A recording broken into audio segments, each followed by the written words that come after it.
अस्सलाम वालेकुम। देखें, आज का हमारा जो टॉपिक है वो फ़्लो चार्ट पे है। फ़्लो चार्ट्स जो है ना, ये भी हमारे पास कंप्यूटेशनल फ़िज़िक्स के अंदर कंप्यूटर में जो हम लोग इंस्ट्रक्शंस देते हैं कंप्यूटर को कोई भी एक कॉम्प्लेक्स प्रॉब्लम का सॉल्यूशन लिखने के लिए, उन्हीं इंस्ट्रक्शंस को हम लोग खुद से पहले अपने माइंड में डिज़ाइन करते हैं कि हम लोग उसको किस किस तरह से करेंगे। ठीक है, अपनी लैंग्वेज में खुद से सोचते हैं पहले। तो देखें, हम लोगों ने पहले एल्गोरिथम पढ़ा। ठीक है, एल्गोरिथम भी हम लोग स्टेप बाय स्टेप हम लोगों ने उसको देखा, फिर हमने उसकी टाइप्स कुछ पढ़ी। और दूसरी टाइप जो है हमारे पास एक एल्गोरिथम थी, दूसरी हमारे पास फ़्लो चार्ट है। यानी दो तरह से हम लोग डिज़ाइन कर सकते हैं अपने माइंड में, अपनी लैंग्वेज में, कि हम लोग कैसे प्रॉब्लम को जो है वो लिख सकते हैं। ठीक है, दो तरीके थे हमारे पास। पहला एल्गोरिथम था जिसको हम लोग डिटेल में डिस्कस कर चुके हैं, और ये हमारे पास अब जो है ये फ़्लो चार्ट है।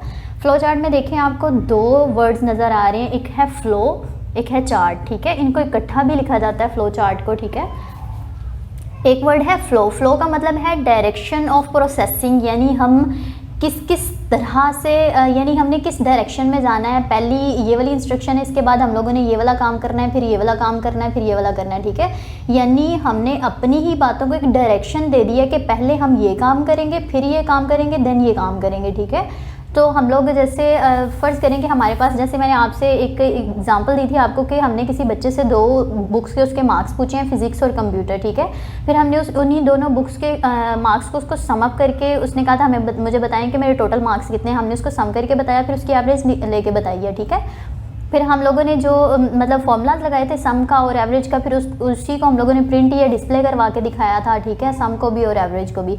ये हम लोगों ने देखा था वहाँ पे जब उसके अंदर एल्गोरिथम में। तो ये देखें, यहाँ पे ये एल्गोरिथम में हम लोगों ने उसको यहाँ पे 1 2 3 इस तरह से लिखा था उसको। ठीक है, लेकिन हम लोग जब फ़्लो चार्ट में लिखें, देखें वही सारी की सारी चीज़ लिखी हुई है यहाँ पे भी और यहाँ पे भी। देखिए, कंपेयर कर सकती हैं आप दोनों को। ये देखें, यहाँ पे स्टार्ट किया, यहाँ पे भी फर्स्ट जो था हमारे पास, इसको स्टार्ट किया। नेक्स्ट है हमारे पास इनपुट फिज़िक्स मार्क्स इनटू ए। ठीक है, तो हम लोगों ने यहाँ पे भी देखें वही चीज़ लिखी हुई है, यहाँ पे भी वही है, यहाँ पे भी वही है, सेम 4 5th 6th। ठीक है, 7th और एंड हो गया। ओके, बिल्कुल वही स्टेप्स हैं, लेकिन ये एल्गोरिथम का तरीका था, ये फ़्लो चार्ट का तरीका है। ठीक है, यानी उसको शेप्स में लिख दिया, यहाँ पे नंबर्स दे के लिखा है बस, सिंपल। ये भी हमारी अपनी ही लैंग्वेज है जिसको हम लोग हर कोई समझ सकते हैं। ठीक है, लेकिन कंप्यूटर इस लैंग्वेज को नहीं समझता, उसके लिए हमें कोडिंग करनी पड़ती है। ठीक है, और ये देखें, ये भी हमारी अपनी ही लैंग्वेज है, बस क्या किया है हमने अपनी आसानी के लिए कुछ शेप्स बना ली हैं।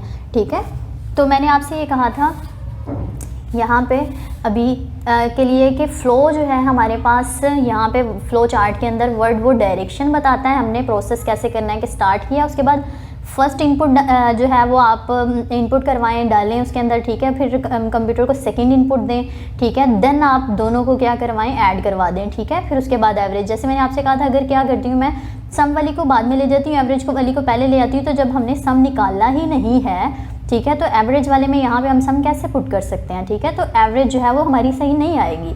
ओके, देन उसके बाद हमारे पास सेकेंड वर्ड जो है वो है चार्ट।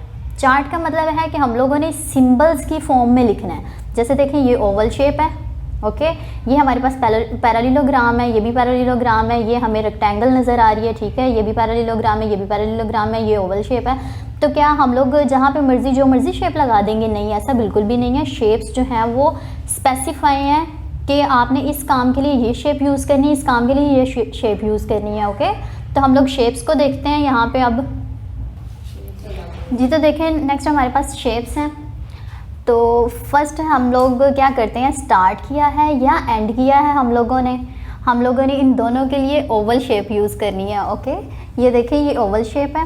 ठीक है, सेकंड वाली हमारे पास जो है वो, ये देखें, स्टार्ट किया यहाँ पे, एंड किया, दोनों, चाहे स्टार्ट लें हम लोग चाहे एंड करें, दोनों। आप मोस्टली हम लोगों का जो किसी भी चीज़ को ऑन करने का या ऑफ़ करने का बटन होता है वो एक ही होता है। जैसे लाइक हम लोग मोबाइल फ़ोन में देखें तो उसको भी अगर साइड पे हमारा बटन है कोई, वहीं से स्टार्ट होता है, वहीं से हमारा मोबाइल बंद होता है। कैलकुलेटर को देखें तो वो भी स्टार्ट और ऑफ, मतलब ऑन ऑफ का जो बटन होता है वो एक ही होता है। ठीक है, तो यहाँ पे देखें, इसको ओवल शेप से ही दोनों को जो है वो रिप्रेजेंट किया हुआ है, स्टार्ट और एंड वाले को। ठीक है, सेकंड देखें, हमारे पास जो है वो इनपुट और आउटपुट है।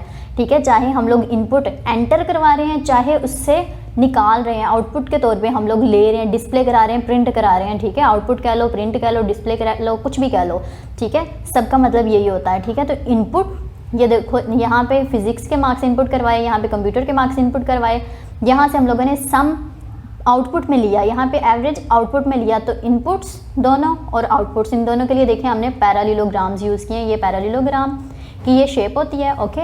उसके बाद देखें हमारे पास थर्ड नंबर पे है प्रोसेस।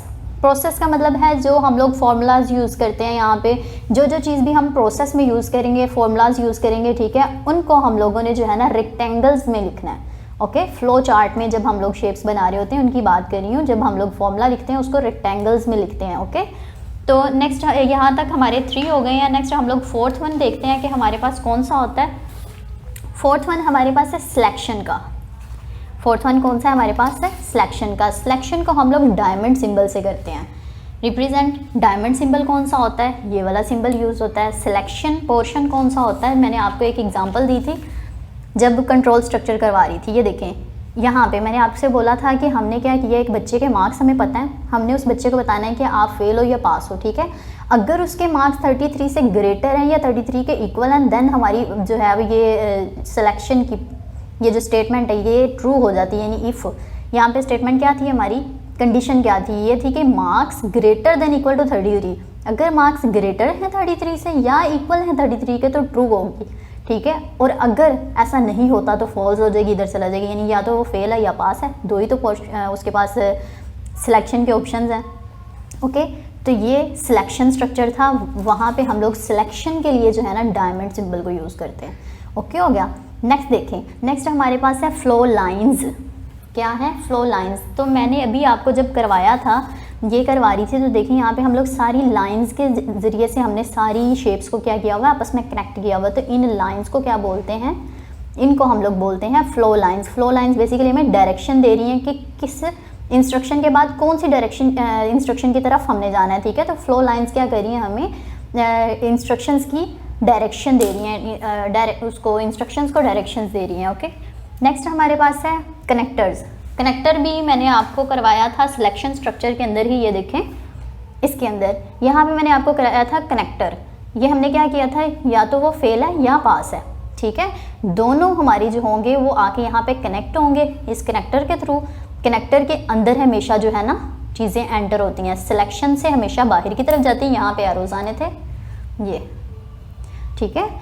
सिलेक्शन से ये सिलेक्शन पोर्शन यानी डायमंड सिंबल से हमेशा एरोज बाहर निकलते हैं, लेकिन कनेक्टर में हमेशा क्या होते हैं, एंटर होते हैं, ओके। तो यहाँ पे जो है ना इससे हमेशा क्या करते हैं, बाहर की तरफ जाती हैं लाइंस, ठीक है। एरोज बाहर की तरफ जाते हैं, लेकिन कनेक्टर्स में हमेशा क्या होते हैं, इसकी तरफ आते हैं, ओके।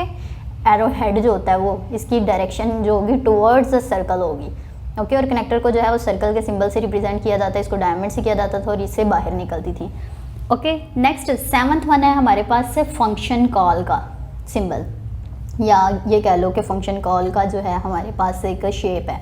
ये फंक्शन कॉल जो है ये भी रेक्टेंगल ही है, लेकिन साइड्स पर दोनों बार लगाई हुई है। ये हम लोग तब यूज़ करते हैं जब हमारे पास बहुत सी स्टेटमेंट्स हों, ठीक है।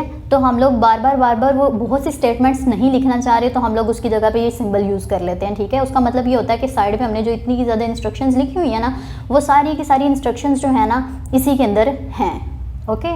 तो हम लोग इसको यूज़ करते हैं। वैसे हमारा काम जो है यहाँ तक 6 तक है। ये दोनों जो है ना ये खालिस्तान हमारे पास कंप्यूटर स्टूडेंट्स जो होते हैं वो इनको यूज़ करते हैं। हमारा इसके साथ कंप्यूटेशनल के स्टूडेंट्स का इसके साथ कोई काम नहीं है, ठीक है। लेकिन वैसे MCQs वगैरह या कहीं और जनरल नॉलेज के तौर पे आपको पता होना चाहिए कि फंक्शन कॉल जो है उसका सिंबल इस तरह से उसको फ्लो चार्ट में उसको किया जाता है। उसके बाद हमारे पास जो एक प्रिपरेशन का होता है उसके अंदर भी हम लोग क्या करते हैं, ये जो हेक्सागोनल सी बनी हुई आपको नज़र आ रही है हमारे पास 6 कोनों वाली, ये जो है ना इसको यूज़ करते हैं। खैर ये दोनों ही आपके काम की नहीं है, यहाँ 6 तक आपको पता होना चाहिए। तो यहाँ तक हमारा जो है वो फ्लो चार्ट का कंप्लीट हो गया है। नेक्स्ट हम लोग इंशाल्लाह जो है वो कोई प्रोग्राम जो है उसको इम्प्लीमेंट करेंगे।